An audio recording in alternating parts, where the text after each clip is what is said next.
As with all tumble dryers, the lint filter that is located in the door requires cleaning before every cycle. However, on condenser dryers there is another item, located here, which requires routine maintenance.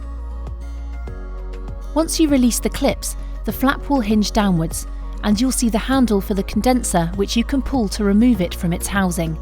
If not cleaned, this will affect the appliance's drying performance.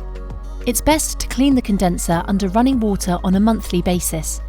If required, use a nylon brush or similar to remove any stubborn debris.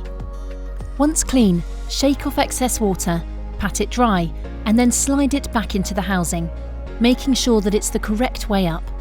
Then lock the hinged retaining door.